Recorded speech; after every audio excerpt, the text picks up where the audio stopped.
কিতাব পড়তেছেন হঠাৎ করে চিন্তায় পড়ে গেলেন এগুলো পড়লে কি হবে? এগুলো পড়ে মালিকের সাথে মোলাকাত হয়ে যাবে, আল্লাহকে চিনা যাবে। আল্লাহকে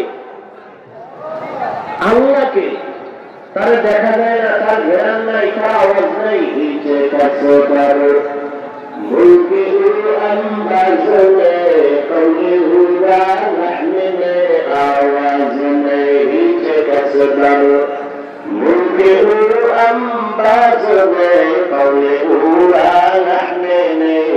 আওয়াজ নেই। আল্লাহকে বহু আল্লাহর বান্দা আছে নামাজ পড়তে চায় না, অথচ এই ময়দানে সারা দেশে মুসলমান পরিচয় দেয়। আপনি মুসলমান, আমিও মুসলমান। আপনার কোরআন আমার কোরআন এক, হাদিস এক, কাবা এক, ধর্ম এক। অথচ আমি টুপি খুলতে চাই না, আর কিছু আল্লাহর আশিক বান্দা টুপি মাথায় দিতেই চায় না। আমি দাড়ি কাটতে লজ্জা পাই, আর কিছু মুসলমান নামদারি দাড়ি রাখতে লজ্জা পায়। আমি মসজিদে না ঢুকলে লজ্জা পাই, আল্লাহর বান্দা মসজিদে ঢুকতে গেলে লজ্জা পায়। আমার জীবন যাবে, নামাজ যাবে না, দাড়ি কাটা যাবে না। আর ওই বান্দারের পরও নামাজ পড়তে চায় না, রোজা রাখতে চায় না, জিকির করতে চায় না। কারণ কি? আমি কেন নামাজ ছাড়তে চাই না? জীবন দিতে চাই। আর ওই বান্দা কেন নামাজ পড়তে চায় না? একমাত্র কারণ, যার ইবাদত করবে তার সাথে সম্পর্ক নাই, পরিচয় নেই। এ সমস্ত ময়দান হলো আল্লাহর পরিচয় লাভের স্থান, মালিকের সাথে সম্পর্ক তৈরি করায় দেওয়া, আর কিছুই না।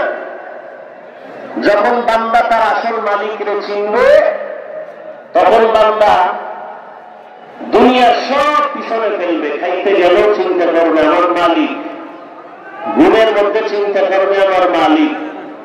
হালাতটা এমন হবে যে আল্লাহর পরিচয় লাভ যখন হয়ে যাবে, তখন বান্দা এই পরিচয় পাওয়ার জন্য 3টা ক্লাস করা লাগে। কয়টা? প্রথম ক্লাসের নাম মুজাহাদা, দ্বিতীয় ক্লাসের নাম মুরাকাবা, চূড়ান্ত ক্লাসের নাম মুশাহাদা। চেষ্টা করা আল্লাহকে পাওয়ার জন্য, চেষ্টা করা। বলে চেষ্টা কেমনে? চেষ্টাটা করতে হলো আবার 3টা গুণ লাগবে। প্রথম গুণ আদব। বেয়াদব হাজার চেষ্টা করলেও এই রাস্তা তয় করতে পারবে না। দ্বিতীয় গুণ হলো ধৈর্য, তৃতীয় গুণ হলো চোখের পানি, কান্নাওয়ালা তওবা। আল্লাহ পাওয়ার চেষ্টা করা বান্দার কাজ। বান্দার কাজ চেষ্টা করা, পূরণ কে করবেন? আল্লাহ করবেন। আল্লাহ বলেন বান্দা তোমার কাজ হলো চেষ্টা করো, তুমি আগাও। বলে তোমার চেষ্টা কেমন? বান্দা যখন 1 বিঘা চেষ্টা করে সামনের দিকে আগায়, আমি আল্লাহর রহমত তার দিকে কাটা যায়। আর আমার আশেক বান্দা আমাকে পাওয়ার জন্য যখন একাত অগ্রসর হয়, আমি আল্লাহর রহমত তাকে আগায় নেওয়ার জন্য 2 হাত আগায় যায়। বান্দা যখন হেঁটে হেঁটে আগায়, আমি আল্লাহর রহমত তার দিকে দৌড়াতে থাকি। এজন্য আল্লাহ বলেন, قل يا عبادي الذين أسرفوا على أنفسهم لا تقنطوا من رحمة الله إن الله يغفر الذنوب جميعا إنه هو الغفور الرحيم।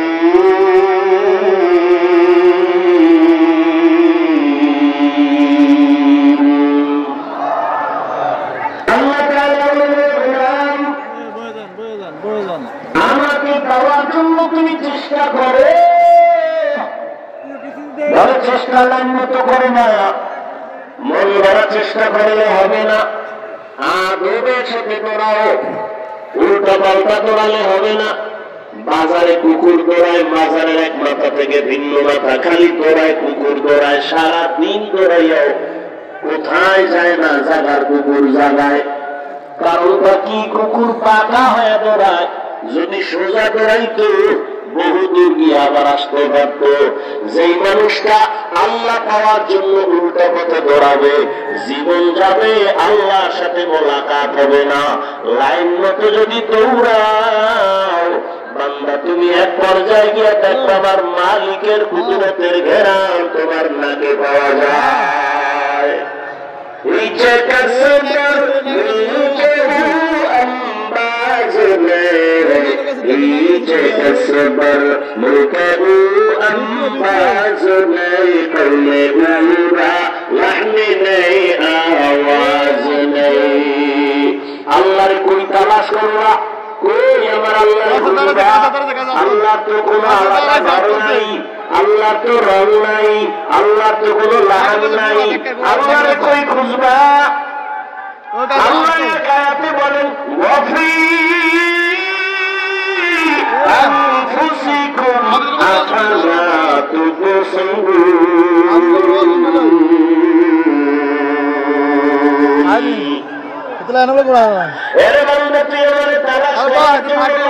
আমেরিকা রাশিয়া যাওয়া লাগবে না, নিজের মধ্যে তালাশ কর,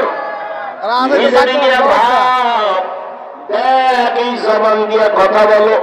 এত সুন্দর চেহারা কে বানাইছেন? বান্দা যদি চিন্তা করো, তালাশ করে পাইবা একজন মিস্ত্রি তার পেছনে আছে। এত সুন্দর কণ্ঠের আওয়াজ আমার বাবা দেয় না, আমার মা দেয় নাই, কোন ডাক্তার আমার দেয় নাই। এত সুন্দর আওয়াজ যিনি দিচ্ছেন তিনি হলেন আমার আল্লাহ। কণ্ঠ এত সুন্দর যিনি দিলেন সে আল্লাহ কত সুন্দর। এত সুন্দর চেহারা যিনি দিলেন তিনি আরো কত সুন্দর। ওই আল্লাহর পরিচয় নাও, নাকের মধ্যে গরম চলে আসবে। বান্দা নিজের নিয়ে ভাবো, চেহারা এত সুন্দর, আসমান তোমার আমার জন্য যিনি বানাইলেন তিনি আমার রব। ওই রবের মোলাকাতের জন্য দিলটা তৈরি করো। বান্দা আমার আল্লাহর মোলাকাত যদি পাইতে চাও না, এ জমিনে আল্লাহর পরিচয় লাভ করনেওয়ালা কিছু আল্লাহর গোলাম আছে যাদের সাথে আমার মাওলার মহব্বত আছে।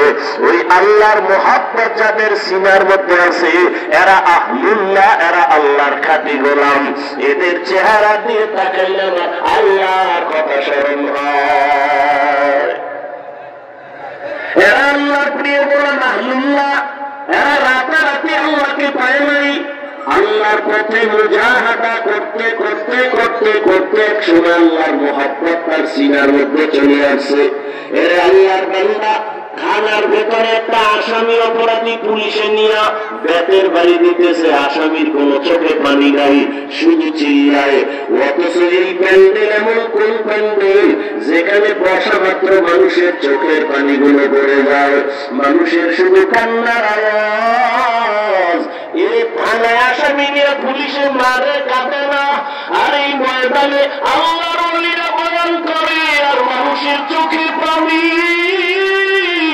পাগলের মতো চিল্লার কান্না করে কেন? এরে তো কেউ বেতের বাড়ি দেয় না, এরে তো কেউ মারে নাই, এরপর উজানির মাঠে বসলে কেন কান্নার আওয়াজ? এই মানুষগুলো কেন কাঁদে? ওরে না মারার পরও কেন কান্না করে? আসলে কারণ হইল কেউ সন্তান হারায় কান্না করে, আমি আমার সন্তানের পাই নাই। কেউ মা হারায় কাঁদে, কাঁদে আমার মা নাই। কেউ বাবা হারায় কাঁদে, আমার বাবা নাই। আর উজানির মাঠের মানুষগুলো মা হারায় কাঁদে না, উজানির মাঠের মানুষগুলো ছেলে হারাইয়া কাঁদে না, উজানির ময়দানের মানুষগুলো সন্তান হারা বাবা হারায় কাঁদে না। উজানির মানুষ আইসা থেকে আমার মালিকের আমি পাইলাম না। উজানির ময়দানে আসার পরে এত মানুষের ভেতরে কেন কান্না? ওরে ওরা তালাশ করে আমার মালিক, আমার মালিকের তো আমি এখনো পাইলাম না। ওই মালিকের মোলাকাত কোথায় গেল পাবো? পাগলের মতো হয়ে যায়। এখানে আসার পরে অন্তরের হালাত পরিবর্তন হয়ে যায়, এমন একটা হালাত তৈরি হয়। এরপরে এখান থেকে যখন যায় অন্তরের মধ্যে শুধু ভাবনা আমার মালিকের চিনলাম না, আমি আমার ছেলে চিনলাম, মেয়ে চিনলাম, বাড়ি চিনলাম, গাড়ি চিনলাম, টাকা চিনলাম, ক্ষমতা চিনলাম। দুনিয়াতে যে টাকা চিনছে সে টাকার পাগল, যে বাড়ি চিনল সে বাড়ির পাগল, যে মা চিনল সে মায়ের পাগল, যে বাবার চিনল সে বাবার জন্য পাগল, যে ক্ষমতা চিনল সে ক্ষমতার জন্য পাগল।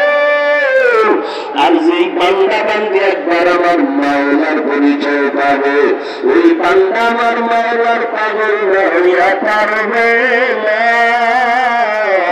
ওই বান্দা খানা খাইতে গেলে তালাশ করবে আমার মাওলা, ওই বান্দা ঘুমাইতে গেল তালাশ করবে আমার মালিক।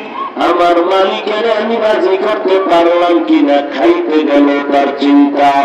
আল্লাহ পাক বলে, বান্দা এমন একটা হালাত যখন তোমার অন্তরে তৈরি হবে, আমি আল্লাহ কুদরতের দরজা তোমার জন্য খুলে দিয়া আমি আল্লাহ তখন দেখার একটা রাস্তা খুলব। যদিও আমাকে সরাসরি দেখতে পারবা না, তবে আমি মাওলার কুদরতের ঘেরাও তোমার নাকে এসে লেগে যাবে।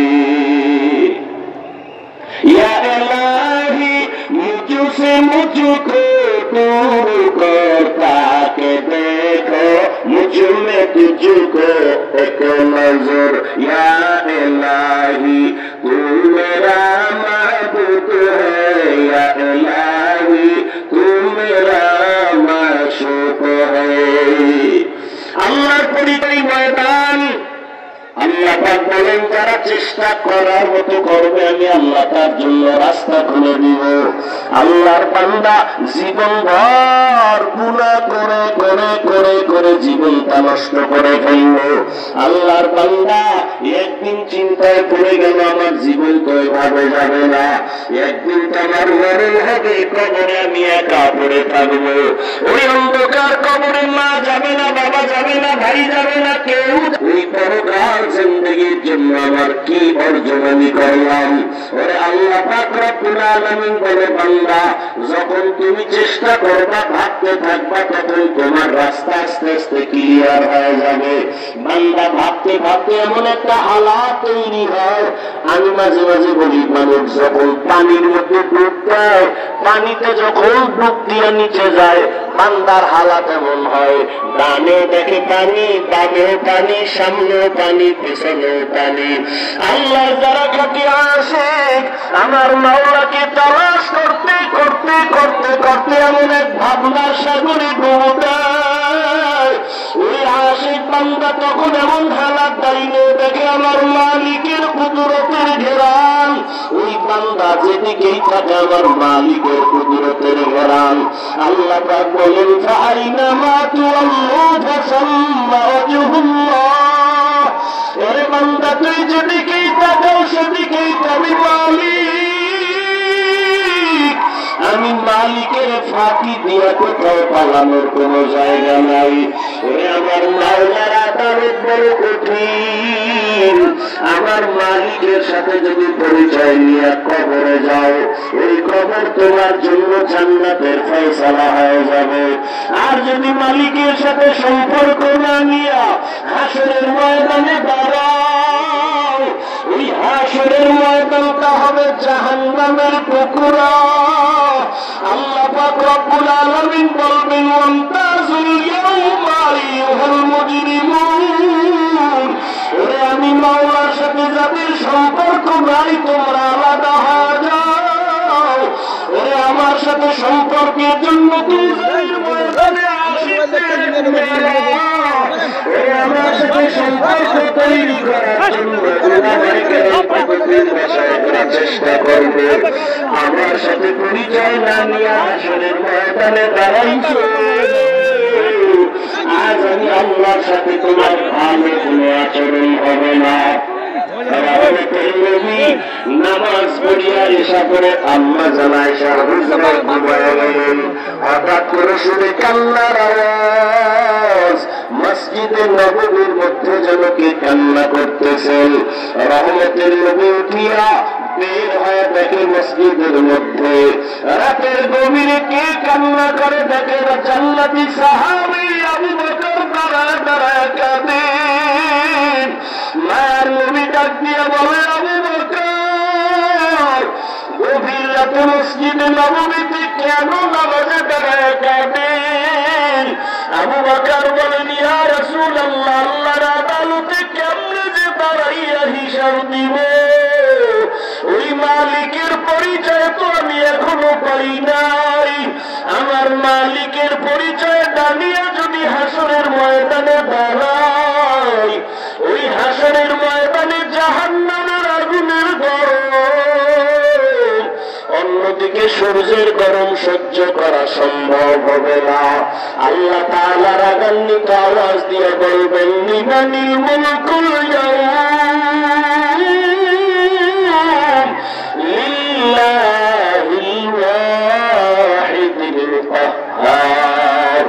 আল্লাহ বলবেন, আজ দিনের রাজত্ব কারো, রাজা বাদশারা। ও অহংকারীরা, আলে ওলামারা পারে ধরে ধরে বুঝায়, নামাজ পড়ো, পর্দা করো, হালাল খাও। অহংকারী ভাব নিয়ে বলো, নামাজ পড়ার দরকার নাই, রোজা রাখো না, পর্দা করো না। ওরে আমার মাওলাকে ছোট মনে করিও না। আমার আল্লাহ যত দয়াময় ততটাই ভয়ঙ্কর। কিয়ামতের ময়দানে আমার আল্লাহ যখন রাগান্বিত হয় আওয়াজ দিবেন, হাসরের ময়দানটা থরথর করে কেঁপে উঠবে।